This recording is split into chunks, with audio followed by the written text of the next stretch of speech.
أسأل الله مساءكم بكل الخير.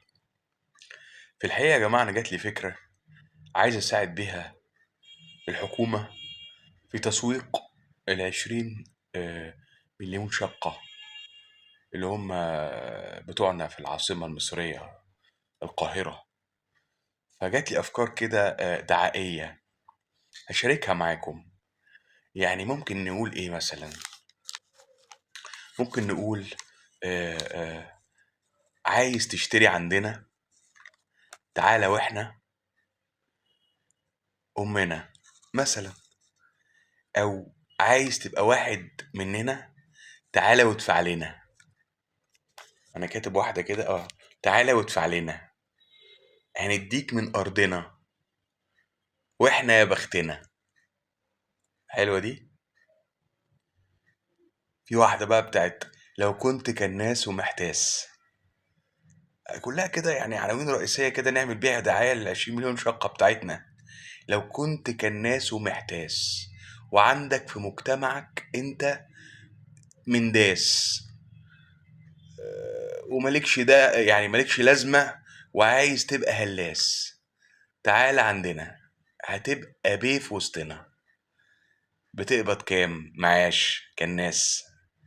2000 دولار. دول يبقوا 100,000 جنيه عندنا. هتيجي وتبقى باشا البشوات وسطنا، تتنك، تتنطط، وملكش حكم عندنا طالما جنسيتك هتحميك من القوانين بتاعتنا وهتقعدك في وسطنا. آه، بدولاراتك هتعيش احسن مننا. حلوة دي ولا بنحقد فيها على الكناس؟ مش عارف. يعني عايزين نستهدف كناسين أوروبا. الكناسين أوروبا بياخدوا 100,000 جنيه في الشهر معاش كناس. يجي ياخد المعاش بتاعه ويجي يقعد معانا عندنا في مصر هنا كويس أوي. وعمال المصانع ألمانيا 4500 مصنع وشركة قافلين خلال ال3 شهور اللي فاتوا. الناس دي ما عندهاش أي حاجة تعملها في حياتها. بياخدوا لهم برضو مش عارف كام جلدر ولا أورو ولا بتاع. بيعيشوا عندهم مش لاقيين ياكلوا. هيجوا عندنا احنا بقى ألمان بقى. تخيل انت كده تبقى ماشي في الشارع وجنبيك واحد ألماني. احساسك ايه؟ احساسك بالفخر كده وانت ماشي جنبيك واحد ألماني. ألماني من بتوع هتلر دول، عارف اللي هم جم في العالمين عندنا ولو جه بقى اشترى في العالمين ولا سلام. العالمين بتاعتهم دي بتاعت الحرب العالمية الأولى. اه. عايزين يعني بصوا، عايزكم في التعليقات أفكار محتاجين نسوق ال20 مليون شقة. ليه بقى؟ برضو علشان احنا القاهرة يا جماعة هي مجرد 10 مليون و300 ألف مواطن، وده عدد قليل. يعني في نايل اف ام بيقول لك كايرو ذا سيتي which never sleep، المدينة التي لا تنام. والقاهرة الكبرى 27 مليون ولا 26 مليون. الجيزة 9 مليون وسبعة من عشرة. القاهرة 10 مليون وتلاتة من عشرة. القليوبية 6 ولا 7 مليون. 27 مليون مش كفاية يا جماعة. مش كفاية ان احنا نبقى يعني من اكتر عواصم العالم ازدحاما وبني ادمين. احنا عندنا 20 مليون شقة مغلقة يا جدعان، ولا مش عارف كام شقة مغلقة. عايزين نفتح الشقة المغلقة. بالنسبة للإيجار القديم دول هنطفشهم يروحوا يقعدوا في الصحراء الشرقية أو الغربية، لأن الصحراء الشرقية موجودة في خريطة الكبرى، تمام. فدي محجوزة، فخليها هنوديهم في الصحراء الغربية اللي هم الإيجار بتوع الإيجار القديم. أما بقى بالنسبة خلاص خلعوا، نجيب مكانهم بقى كناسين ألمان أو عمال مصانع ألمان وكناسين من أوروبا الشرقية. إيه رأيكم؟ فكرة كويسة. يعني عايزين نجيب اللي هم الناس المعدومين في بلادهم دول يجي يعيش عندنا هنا بشوات. تعرفين احنا بنشوف الخواجة من دول خلاص ممكن نسجد له في الشارع.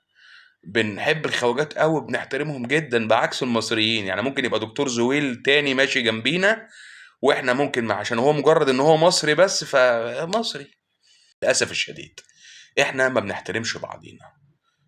لكن بنحترم الخواجة كويس قوي، بنعرف نحترم الخواجة، بنحترمه طحن. ايا كان بقى هو بيعمل ايه. يعني انت روح اتفرج في الغردقه وفي شرم الشيخ، هتشوف عمال المصانع في الهيلتون وفي الشيراتون. ها. وداخل معاه صاحبته وبتاع، انت تخش البتاع يقول لك بضاعتك. يا عم انا دكتور في الذره الميتافيزيقيه، بطاقتك شكلك مصري، بطاقتك طلع اللي في جيوبك ياض كده. يا عم انا دكتور، يا عم انا مهندس، بطاقتك. ف يا جماعه خلينا، عايزين نبقى نرحب عندنا 20 مليون شقه، عايزين نبيعهم للاجانب اللي هم اللي مش هيلاقوا شغل في بلدانهم دي نتيجه العبث مع القيصر بوتين وقطعوا الغاز عنهم، فهم بلدانهم حالها واقف. احنا مش عايزين اللي هم بتوع الصناعة والزراعة اللي هم يجوا يصدروا لنا تكنولوجيا او يزرعوا او يصنعوا. انتوا عارفين احنا ما يعني ممنوع علينا الحاجات دي، احنا مش المفروض نعمل الحاجات دي. احنا يعني اللي عايزين يجوا لنا دول مستهلكين. احنا بنعمل مولات، هيجوا يتمشوا في المولات، هيجوا يتفسحوا في الشواطئ، هيجوا يلبسوا بيكيني، يرفعوا عننا كده شوية، نشوف مناظر حلوة كده سمحة، بياض، عايزين بياض كده في الحكاية. مش مهم بقى بنت كناس بنت بتاع، محدش فاهم حاجة. هو خواجة ألماني هتروح تقول لك اتجوزت واحدة ألمانية، هي بقى بنت الكناس بنت السباك عندهم مفيش مشكلة، هم هناك بيحترموا السباك وبيحترموا الكناس وبيحترموا كل الناس. احنا هنا ما بنحترمش يعني أقوى المراكز، احنا هنا ما بنحترمش بعض. واخد دكتوراه، طز، طالما مصري مفيش مشكلة، ما نحترمكش. لكن لو انت خواجة وواخد جنسية من أي حتة بالذات في أوروبا وشرقية بقى غربية مش فارقة معانا، خدت بالك؟ فهتيجي هنرحب بيك. نرجع تاني بقى لمرجوعنا، وعايزين نشوف كلمات حلوة تليق بالدعاية بتاعت ال20 مليون شقة. اصبروا، نجربوا دي كده. لو كنت عامل مصانع مشحم، لو كنت في بلدك قاعد بتلحم، تعال لنا هنا هنلمعك، هنقمعك ونخليك بيه. طول ما انت معاك ملاليمك ال2000 دولار اللي هم عندنا يساووا 100,000 جنيه، احنا هنا هنحترمك ونقول لك يا بيه. حلوة دي، يعني مكانة اجتماعية، وهنديله الشقق بتاعتنا ال20 مليون شقة. والناس بقول لكم يا جماعة أنا عندي اقتراح، يعني ناخد من الكناسين بتوع أوروبا دول ندي للناس بتاعت المعاشات يا جماعة غلابة. يعني الناس بتاعت المعاشات يا جماعة اللي بتقبض 3000 و5000 و6000 وقاعدين في الإيجار القديم دول وهيتحدفوا في أقاصي المدن، يعني نديلهم يجيبوا ميه معدنيه ولا يعملوا اي حاجه. مفيش هناك ميه، كلها بتبقى ميه مالحه في الحتت اللي هي الجديده دي. فالناس دي مش عارف هيعملوا ايه. نأجر لهم باصات توديهم وتجيبهم، نشوف لهم نانز، اي نشوف لهم اي حد يساعدهم في حياتهم. لان الصيدليه اللي بتجيب لهم بتديهم الحقنه، مش فيش هناك صيدليات بتدي حقن، وجيرانهم اللي بيساعدوهم مش موجودين وبتاع. فنحاول ناخد من الكناسين دي صدقات ولا حاجه، نسبة كده. أنا باقترح إن إحنا ناخد نسبة من ال20 مليون شقة اللي هنبيعهم دول، ونعملهم للناس بتوع المعاشات الغلابة، وطبعا الأرامل واليتامى والحاجات دي. يعني عايزين يبقى في تكافل كده بين كناسين أوروبا وبين الناس اللي إحنا هنخلعهم من أماكنهم دول ويذهبوا إلى فيينا عشان إيه؟ نستقبل البهوات، مش كناسين ولا عمال، بهوات أوروبا. أوكي؟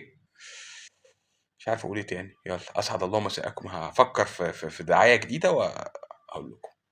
تصبحوا على خير. شير الفيديو بقى عشان خاطر مش كل ما اعمل فيديو عن المواضيع دي بيتحظر، فشير الفيديو كده وخليك حلو. يلا تصبحوا على خير.